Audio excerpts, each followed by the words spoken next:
From Dodge City and into territory on west, there's just one way to handle the killers and the spoilers, and that's with a U.S. Marshal and the smell of Gunsmoke.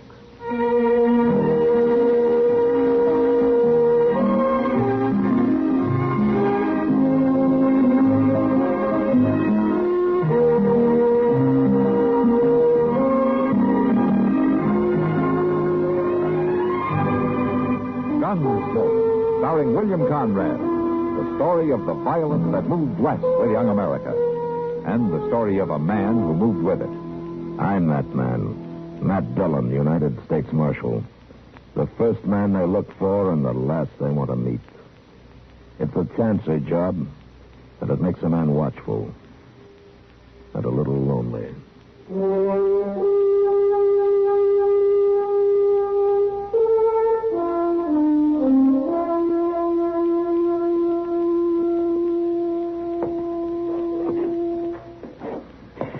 I swear, Mr. Dillon, there's days when it just don't pay to get out of bed.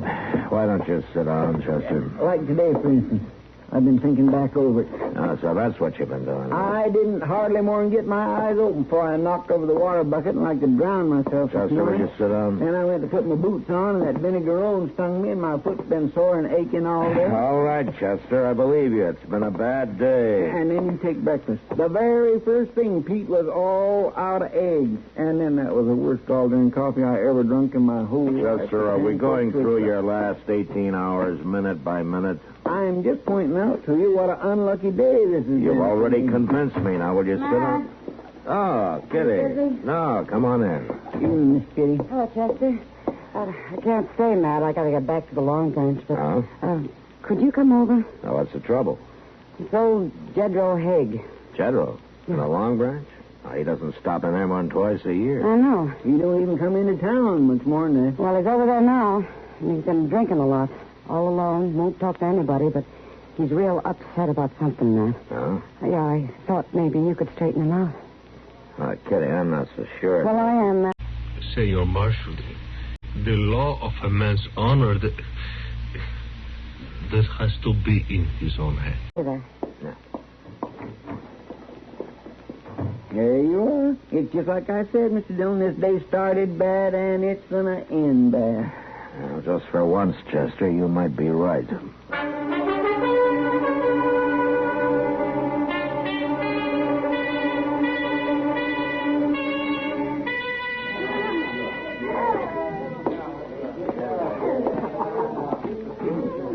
Evening, General. Marshal? Well, I haven't seen you for quite a spell. How have you been? Well, I reckon somebody told you. Mind if I sit down? Yeah, tell me what. Nothing. I ain't got no complaint to make to the law. You know, when a man acts against his nature, like you coming in off the ranch and sitting around here drinking all night, wearing a gun in your belt, I know something's wrong. Now, who's the gun for, General? Well, the youngin's back, Marshal. Ramey? Yeah. Come home last night like a bad penny. No, it's 3 years now. Where's he been all that time? Well, wherever it was, it ain't done him no good. He was just ornery before and sassy. Now he's mean, no good. The friends he brung with him's worse. What friends? Oh, a couple of fellows named Carden and King. They're gunmen, Marshal. They got the wild bunch look to them. I never heard of them before. Well, not only that, but there's others coming, too, Ramey says. And they're all going to run things from now on. So the best thing I can do is keep out of the way. My own young'un. Flesh and blood, and he talks to me like that. How'd you get all those bruises on your face, General? It don't matter how. Did Ramey and his friends throw you out? Yeah, that's what they did. Out of the house. Said if I wanted back in and get something to eat, I'd have to chop wood for the stove and do the chores. Ramey done it, and they helped him. Then he laughed at me. Said that's what I used to make him do. Cut wood, things. Things are turned around now. He's still your son, General. You can't take a gun to him. Well, I've been sitting here studying what to do. Why don't you sleep on it, huh? I'll ride out there with you in the morning. I got to get them two friends of his out of there, Marshal, on account of Diane, if nothing else. Your daughter? Well, what do you mean? Well, she ain't safe with them around. I seen how they looked at her. She just ain't safe. But her brother's there. He'll look out for her. He's changed, Marshal. Not that much. I ain't so sure.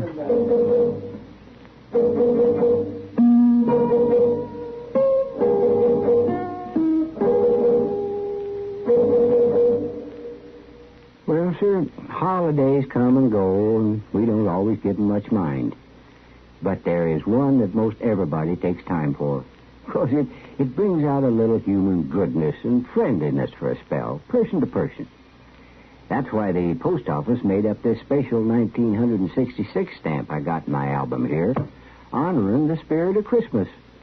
Oh, I like this one. Yes, sir. This stamp's from a fine painting of that first Christmas way back that's in the National Art Gallery in Washington, D.C.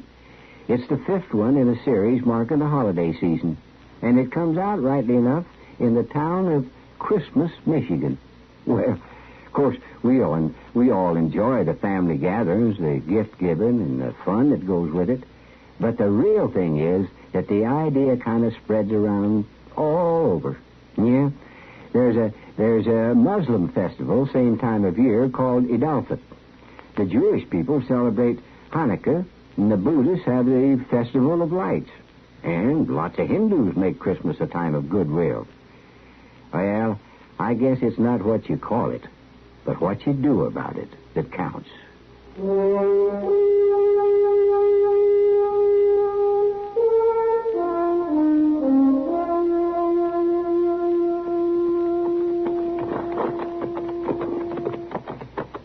Sure is my pretty ranch, Mr. Dillon. Too bad old Jedro's getting thrown out after working so hard on it. Yeah. I can't figure what young Ramey wants with it anyhow. He ain't the kind of work for a living. Maybe he's not planning to, Chester. Could make a good base for a gang of outlaws. Outlaws? Yeah, he brought 2 gunmen back with him. And there's more coming, according to Jedro. Hit the ground.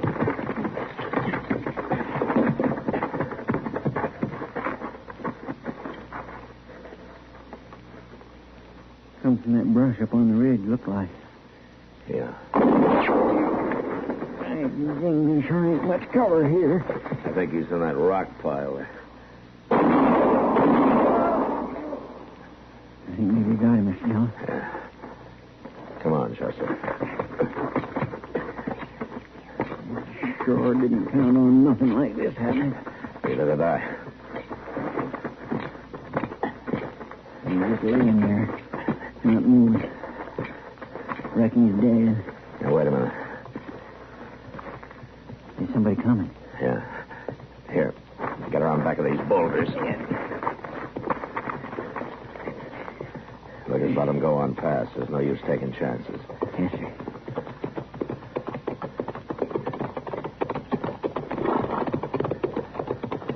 All right, hold it. Now, just set easy now, both of you. Oh, Marshal. Well, what was all the shooting about? I was just about to ask you, Ramey. Well, we just heard and come to find out. I mean, that's so, Carson. Sure is. Carden, huh? It must have been your other partner I just killed. King? Now, how come you done that, Marshal? Because I don't like being dry gulched. Well, did he do something like that? Big surprise to you, huh? Well, we ain't seen King since late last night. That's right, Marshal. That's funny. I kind of got the idea he might have been keeping a lookout on the trail here. If he was, we sure didn't know nothing about it. Uh-huh. It must have been drink that drove him to it. Time and again, me and Carden warned him about his evil ways. Where's your sister, Ramey? Diane? What do you want with her? I want to talk to her. About what? She's up at the house? Yeah, but if you think you're going to start any trouble... We'll ride on up to the house. You got any objections? No, of course not. All right, let's go.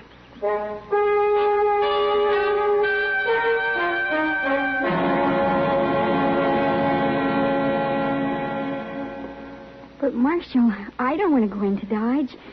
Where'd you get such an idea? From your father? He thought you might want to get away from here for a while. Pa's getting old and soft in the head. Diane likes it here, and she's going to stay home where she belongs, ain't you, Diane? Yes, Ramey. You don't have to stay, Diane. Understand that. If Ramey or Carden here have threatened you, you can forget it. I'll see that you're protected. Threatened her? Why, I'm her brother, Marshal. I wouldn't hurt her. Ain't that right, Diane? Yes. That's right, Ramey. And old Jedro's your father, Ramey, but that didn't keep you from beating him up and throwing him out of the house. Now, there, you see? Pa is losing his wits. Nothing like that happened at all, did it, Carden? Of course not. Diane? No, nothing like that. Pa just left, that's all. Well, I'll go about my chores, Marshal, if it's all right with you. Yeah, sure, go ahead. Well, that take care of your business here, Marshal? Right now, maybe. And Pa didn't make no charges, did he? No. And I say you got no reason to be on our land. I'll see you, Ramey. Real soon, more than likely.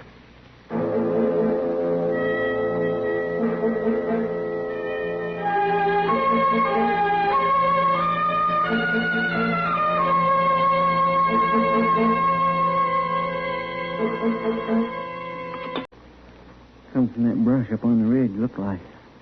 Yeah. Just boot 'em out. I don't figure they'd boot too easy, Doc. Yeah. That's never stopped you before. Now, this is different. It's a family affair, and there's a good chance they'd slip in here some night and take it out on old Jedro. His own pa. What the tarnation's the matter with that boy, Matt? And it beats me. Well, what are you going to do? Just sit here pounding that swivel chair and let him get away with it? Not much I can do, Doc. No law against him coming back home. And Jedro won't sign a complaint.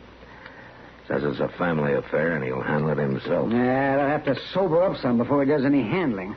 All he does is hang around the Long Branch. I sent out some inquiries, but telegraphed. Figured there might be a chance that one of those three's wanted somewhere. Then I'd have a reason to move in on him. Seems a darn shame when the law works to help somebody like them. So, it might be a good idea to bypass the law on a thing like this, man. No. Now, you do that once, Doc, and the dam goes out. It took too long to get what law we have here to turn around and lose it. Wait a minute. What the dickens is going on up the street? I don't know. Get up here. Sounds like a fight. Quite a crowd there, Matt. Yeah. Oh, it's right in front of the Long Branch. That is the fight. Come on, Doc.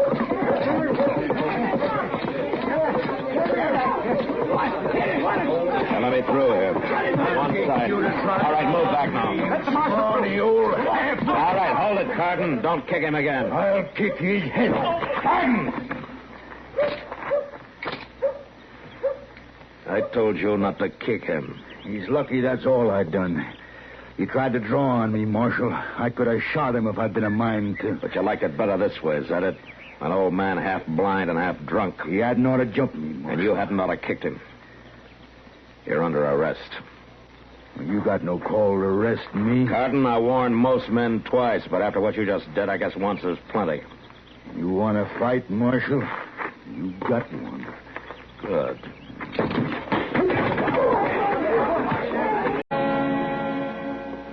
But, Marshal, I don't want to go into Dodge. Where'd you get the... Have you had enough? I'm gonna kick your guts out. And I'll chop on.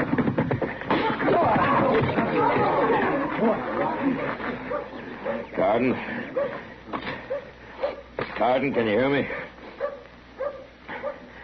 Well, you're under arrest anyway. When he comes to, a couple of you men bring him down to the jail, huh? You all right, Matt? Yeah, I'm all right, Doc. What about Jedro? Yeah, not too bad. May have a cracked rib where Carden kicked him once. He came to in time to see the finish there. I'm going to take him up to my office. Well, I'll walk with you. I want to talk to him.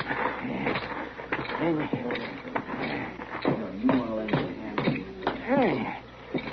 Can you make it to my place? Yeah, I'm all right. Come on, then. You ought to have kicked him, Marshal, same as he done me. An eye for an eye, General, is that it? Yeah, he don't deserve no better. You made a mistake trying to draw on him. But I didn't. I just threatened to.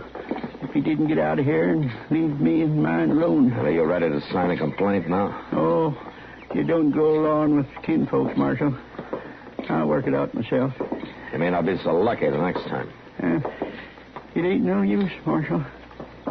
Well, I can't force you to. Mr. Dillon? Yeah, what is it, Chester? Hey, we got an answer to one of them telegraphs. Yeah, let me see it.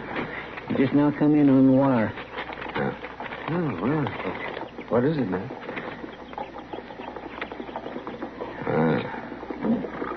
Ramey, Carden, and King are wanted in Las Cruces for the murder of a bank guard. They hadn't sent a bulletin here because they thought they were in California. Murder? Oh, my boy wouldn't kill anybody, Marshal. I'm sorry, General. But I gotta bring him in now.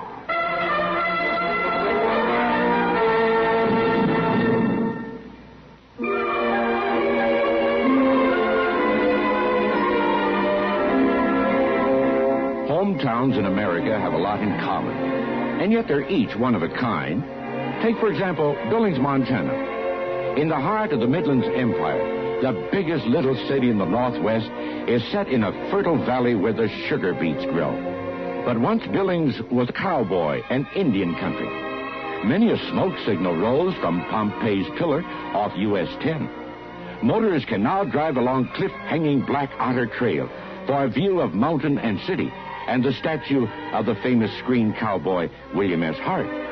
Flying into Billings, you land on the rim rocks of sandstone and room at the Northern Hotel.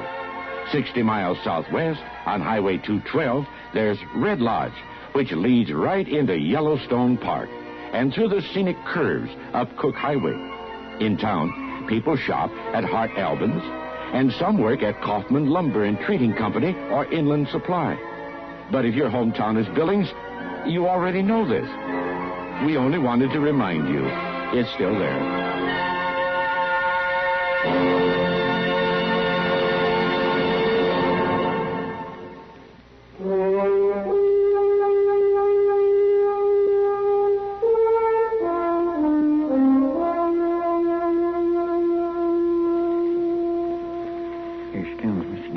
I didn't think we'd have to wait very long. I couldn't see Ramey doing the milking. She's coming right into the barn, all right. She got the milk pails with her. Well, you stay back from the door till she gets inside, and don't let her yell out and warn him. Yes, sir. Diane? It's all right. Just take it easy now. Marshal, it's Ramey. You've come here after Ramey. Chester, hand over. Now, we're not going to hurt you, Diane. But I couldn't let you warn him. It'll be easier on him if you don't. If I can take him without a fight. Now, you understand me? No. Now, Chester's going to take his hand away. But if you try to yell, we'll have to stop you. All right, Chester. Yeah, there now. I'm awful sorry we scared you. What are you after him for, Marshal? It's his home. He's got a right to be here. I'm afraid it's a bit more serious than that now. Yes, but he's still my brother. That's why I stayed to see if I could help him. Well, didn't he threaten you? Well, yes, but Ramey always did talk mean like that. It's more than just talk, Diane. Oh, it's not his fault, Marshal. It's them two men with Wait a him. minute. Ramey, come on out of that house. Joe Jedro. Yeah. Chester, you stay here with Diane. I'm going out the side door of the barn and see if I can slip up there by the porch. All right, so, Mr. Dillon. Now, they want me to stand easy here. You hear me, Ramey? What are you doing back here, you old fool? You got no call to talk that way to your pa. Going back to town and stay there. There ain't no room for you here. I got plans for this place. No, you ain't, Ramey. You're all alone now. King's dead, and Carter's in jail. And the marshal's on his way out here to take you in for murder. Who told him about that? You? No, I didn't know nothing about it. If I thought it was you, I'd put a bullet through your head right now. Hold it, Ramey. You brought the marshal here, you sneaking old liar. No, please, Ramey, don't shoot. Drop the gun, Ramey! No.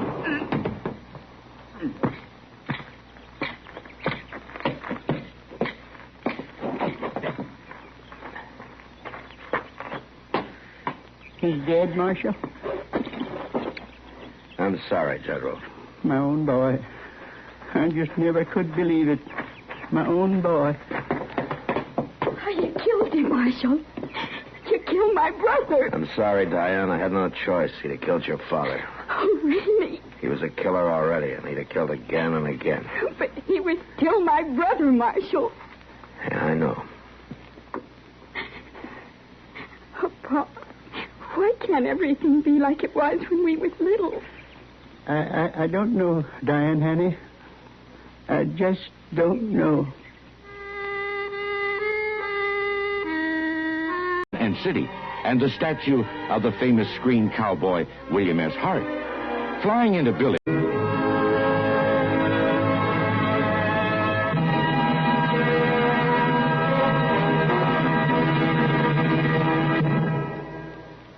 Old Elijah Cuddlestone, in referring to a favorite bill which was pending but unpassed during election time, had this to say.